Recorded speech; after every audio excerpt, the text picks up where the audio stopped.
De nuevo reunidos aquí en la otra parte de Black Maria, en Genesano, Boyacá, con los amigos de Tibasosa Cineclub Corral de Piedra. Como siempre, en este proyecto que se armó eventualmente entre Corral de Piedra, Cineclub de Tibasosa y la otra parte de Black Maria, hoy tenemos un programa muy especial, aparte de tener una gran invitada que es Clemencia Montalvo, en la cual vamos a discutir sobre 100 años de soledad. Como son 100 años y somos 4, entonces cada uno hablará 25 años de soledad, para ser más formales. Eso me parece equitativo. Las matemáticas, así como el cine, son equitativos cuando se saben hacer, obviamente. Entonces, a mi diestra y a mi cuasi siniestra está Andrés Cineclub, Corral de Piedra. Gracias por la presentación. De nuevo en una peregrinación más. De Semana Santa. De Semana Santa, hay que aclarar. Que no sean 100 años, ¿no? No, que sea de 100 eternidades. Bueno, más interesante. Que nos van a recordar dentro de 100 eternidades. Espero que Netflix esté todavía produciendo.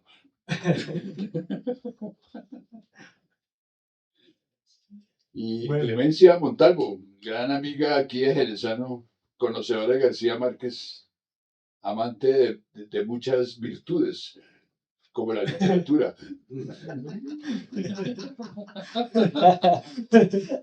Hola a todos, qué gusto estar con ustedes. Muchas gracias por la invitación. Estoy conociendo aquí al grupo de Cineclub Corral de Piedra y bueno, de los 25 años que me corresponden hacer de Macondo, al igual que el libro, no sé por dónde comenzar, entonces démosle paso al otro participante. A Toto. A todos, sí, no, pues también para mí es un placer estar acá en esta casa y entablar el puente entre el Corral de Piedra y la otra parte de Black Maria, sí, y también entre la literatura y el cine. Entonces, un placer tenerlos a ustedes acá y estar acá.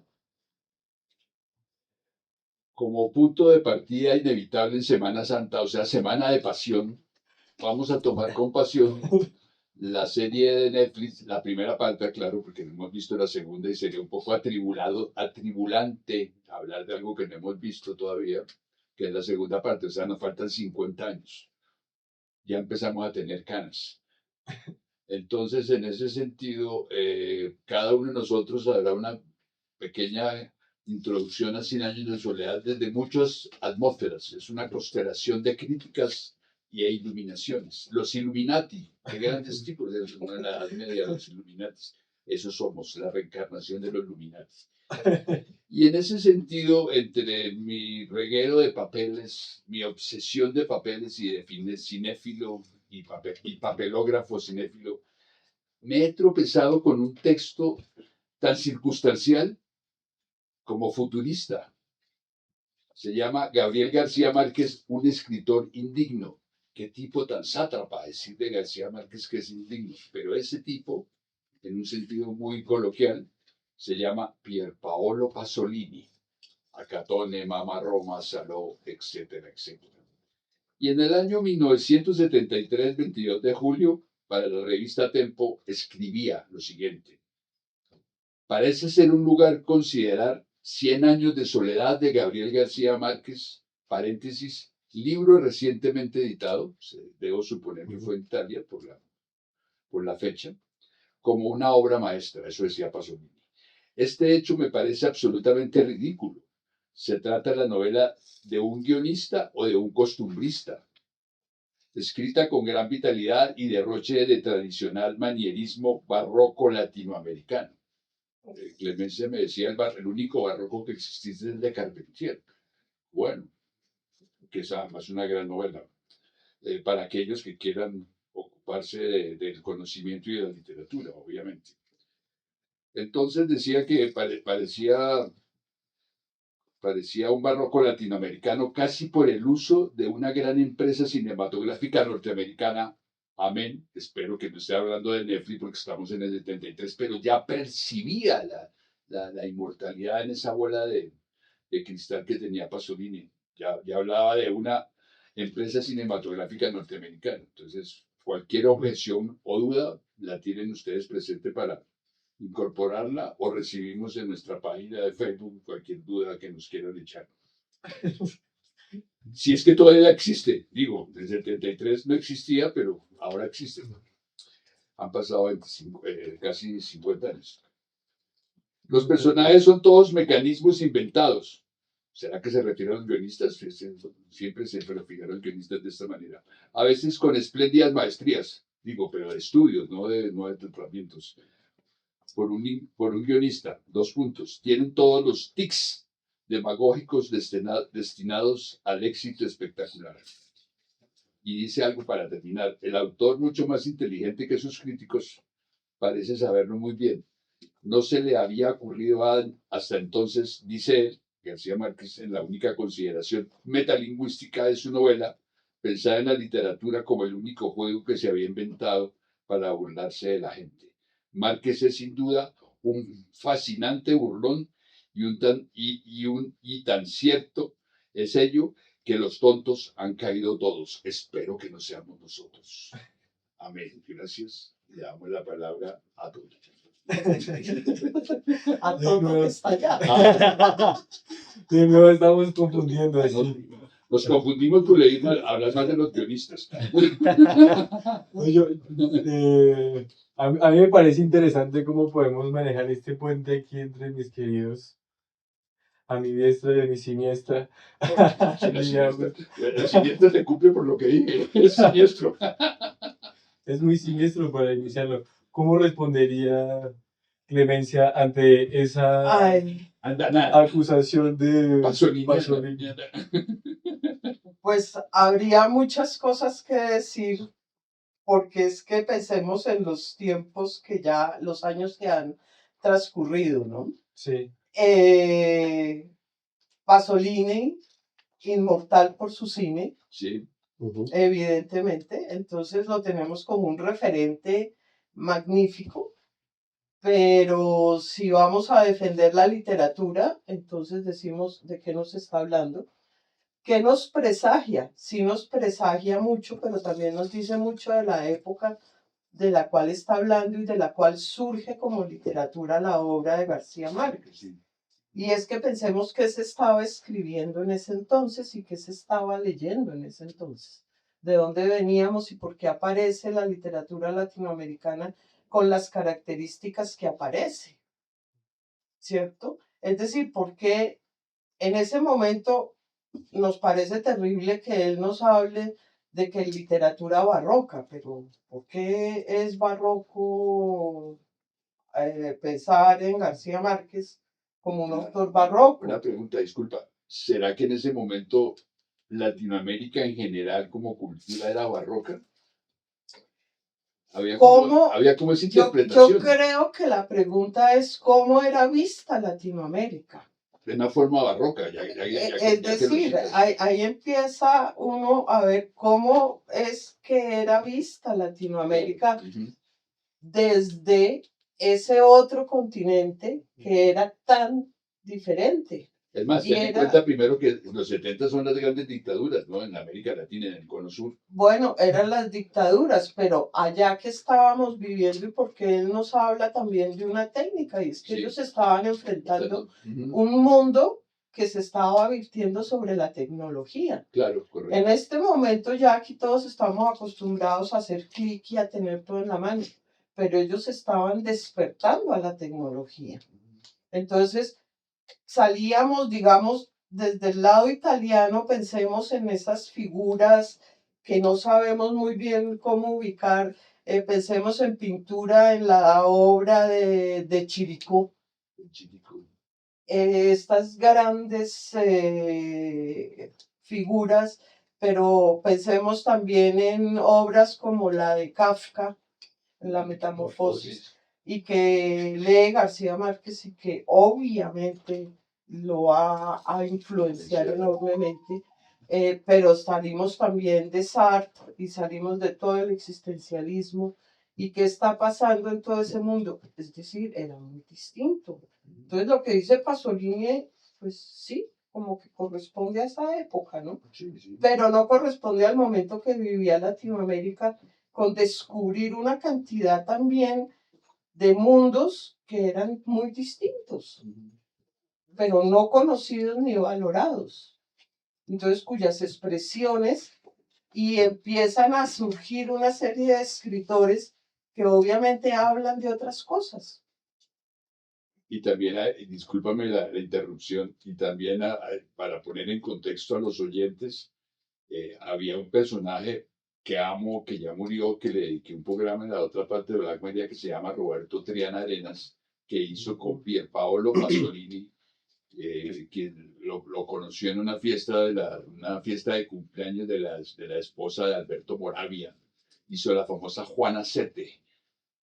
Roberto Triana Arenas, que estaba en Italia, que eran grandes amigos y la trabajó con él. O sea, hay también otra correlación en la misma época con Latinoamérica y con Roberto, que era también un gran escritor, el fabulario, que es maravilloso. Digo, Por ejemplo, Moravia también es otra historia. Claro, claro. O sea, hay una serie de circunstancias que no se pueden aislar, como tú lo dices. Sí, hay que incorporarlo, pero no solamente en la literatura, sino en el momento, en la época, en en la todo política. lo que está pasando Claro. alrededor. Ahora también, ¿qué pasa? ¿Por qué llegamos a algo que se llama el boom latinoamericano? Ahora que ha muerto Vargas Llosa, precisamente. Hoy precisamente. Por ejemplo, entonces, pues hay una serie de escritores que están produciendo y están hablando de otras cosas y nadie sabe dónde ubicarlos. Y aparece una figura que creo que también hay que estudiarla. Es que cuando uno empieza a hablar de este tema, no todo es aislado. Entonces aparece una persona que integra esto y que decide que esto es una magnífica oportunidad, que se llama Carmen Bárcenas, que empieza a ser agente literario y aparece la figura de agente literario. Que no existía anteriormente. No existía. Entonces integra esto y lo llama el boom latinoamericano. Que estemos de acuerdo o no estemos de acuerdo, es que todo esto son elementos para discutir. Entonces ella los integra y entonces empiezan a aparecer una serie de autores y entonces en París se habla de unos escritores que están diciendo cosas y el boom latinoamericano empieza a identificarse con algo que se llama el realismo mágico. Y eso ya es un estilo, una teoría, pero eso es otro cuento. Sí, sí. ¿No? Sí. Pero es muy buena esa carretera que marcaste, ese croquis que marcaste, ya es una carretera que empieza a pavimentarse y a tener autopista literaria. Sí, es una autopista literaria. Entonces, puede ser transitada. Entonces, cuando uno empieza a acercarse a García Márquez, que también me parece muy válido a partir de lo que Augusto propone en el artículo de Pasolini, sí. Y es, que es absurdamente encontrado. Sí, que es de esos azares maravillosos de los que tanto habla lo mágico. ¿No? Este es un realismo pasoliniano mágico. Es el hecho que se me fue mágicamente, se me fue la paloma. Te hacemos aparecer el mago ya. Ay, me parece. Es porque este tipo de situaciones pueden aparecer en un momento dado y algo con lo que juega García Márquez, lo dice Pasolini ahí, para burlarse de nosotros. Ajá. Y si uno se pone a leer a García Márquez se burla de uno. Es una burla constante, siendo tan importante y siendo tan profundo, y unas búsquedas tan profundas que tiene en todos los planteamientos que hace en su obra, también se divierte con el lector.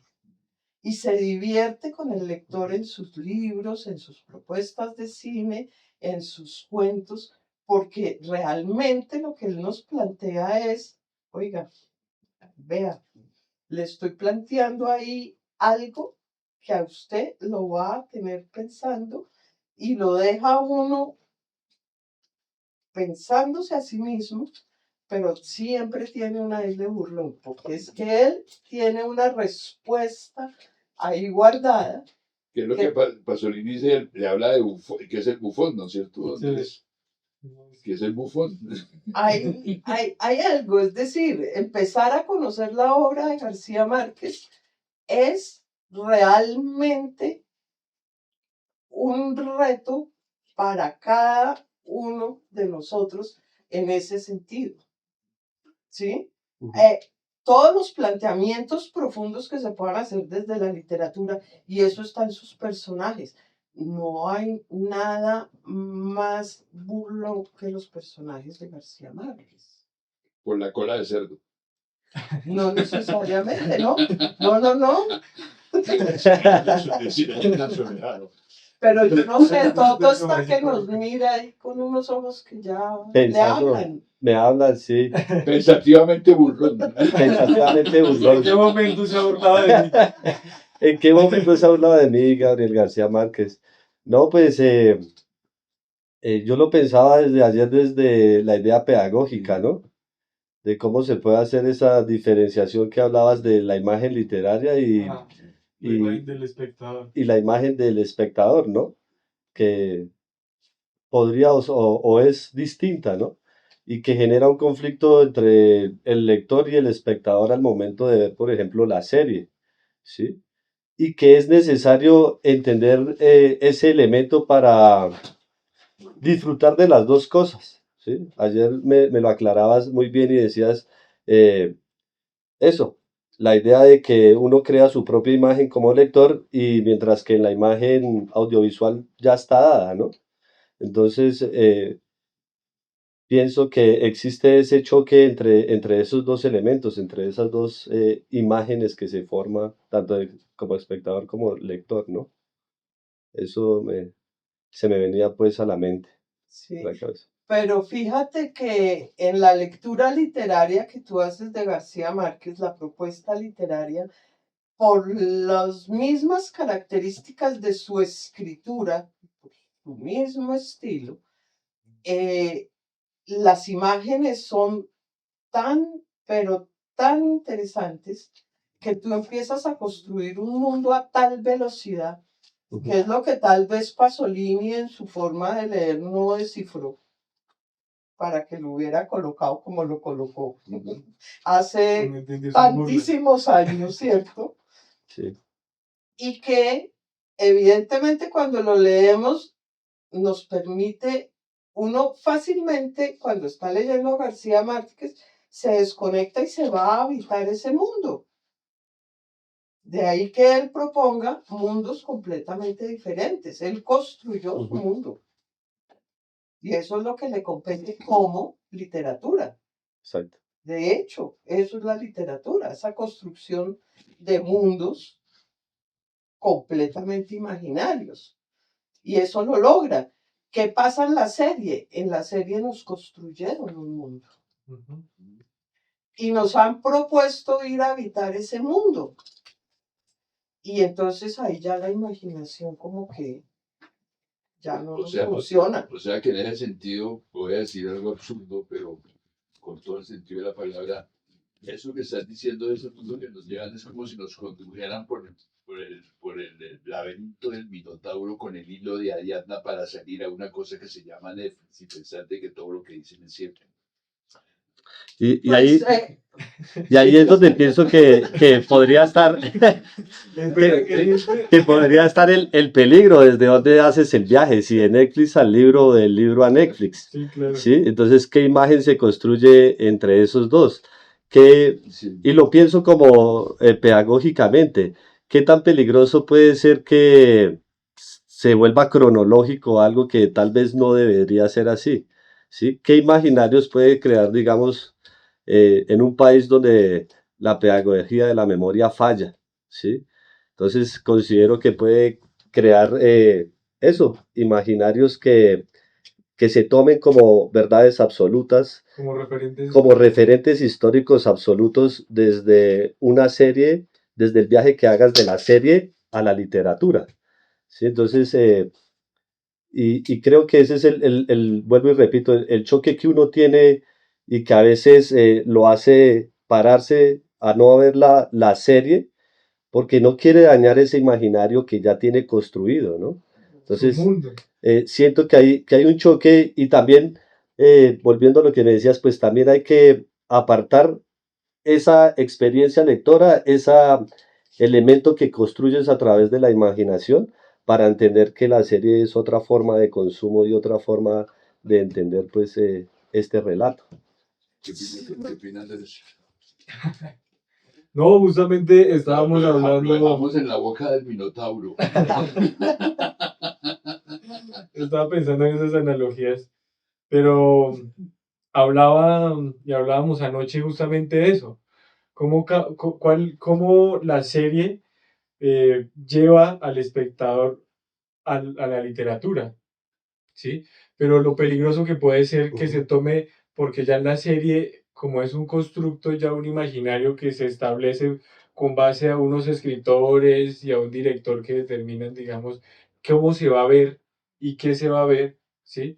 Ya ese imaginario, pues es nublado para el lector, porque ya viene con una idea preconcebida de la serie, ¿no?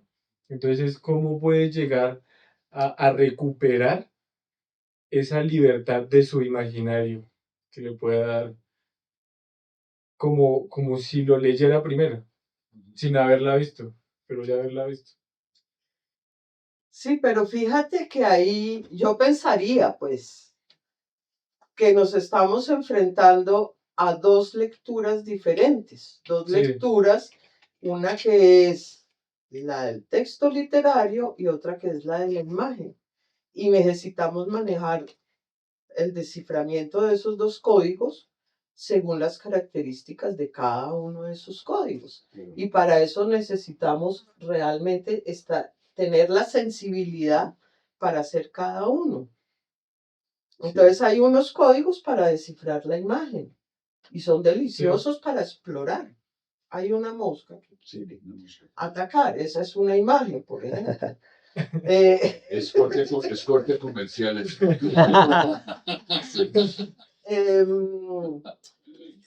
Literariamente habría unas cantidad de descripciones y de cosas así respecto a la mosca que me ataca. Pero bueno, entonces cada vez necesitamos más formación porque si es un hecho que nunca se hubiera imaginado uno ver en imagen muchísimas cosas que están en el texto literario. Sí. Y sin embargo están bien logradas. Otras están pésimamente logradas, pero necesitamos desarrollar precisamente ese nivel de crítica, como lo hace Pasolini con sus primeras palabras. Y otras para terminar que están, pero como cuchillo en el agua, no de Polanski. Y no sé, pienso que entre ese conflicto entre la imagen del lector y la imagen cinematográfica está esta frase que la tienes ahí que... No, y tengo algo que va a ser cuchillo en el agua para terminar y seguir la segunda parte de este tour de force de literatura y cine. Bueno, recibámosla. Recibámosla ya para terminar, porque esta es la otra parte, construyendo una literatura y un cine en un corral de piedra. Sigue diciendo Pasolini ya para terminar este primer matrimonio que tenemos. Dice, Márquez sin duda un fascinante burlón, vuelvo a repetir esto, y con tan cierto sello que los tontos han caído todos. Y sigue, punto seguido. Pero le faltan las cualidades de la gran mistificación. Coma, las cualidades que posee Coma para dar un ejemplo. ¿Y qué ejemplo pone Pasolini? Nada menos que, como decía Hernando Salcedo Silva, al padre Borges, paréntesis, o en menor escala a Tomaso y de Lampedusa, ojo, sí, 100 años de soledad recuerda un poco al gato pardo, aún en los equívocos que le han despertado en el pantano del mundo un que decreta los éxitos literarios. Amén. Netflix acaba de ser el gato pardo de Lampedusa, pasándose por encima, aplastándolo, de alguna manera violándolo a Visconti, a Bud Lancaster, a Claudia Cardinale, haciendo un Lampedusa con un gato pardo que salió con rabia. Gracias.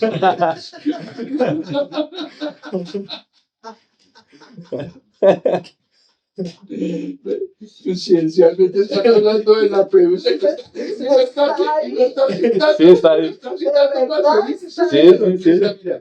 Menor escala, Tomás y de Lampedusa y sin ella. ¡Ah, qué cosa tan absurda! Nosotros hablando de Lampedusa que dice que había acabado con Visconti y esta pasa. Y ahí está. No, es una maravilla. Por favor, aplausos para todos. Venga, maravilloso, Clemente. Nunca me había divertido tanto. Me quedé una sorna.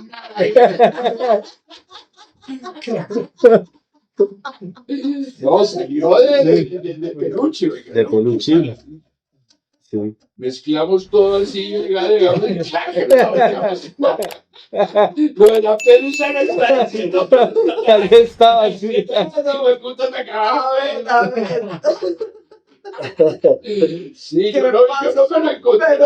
Me lo encontré ahorita en Caminero. Aquí está, mire, de menor escala, Tomaso y la Pedusa, sí, 100 años de soledad.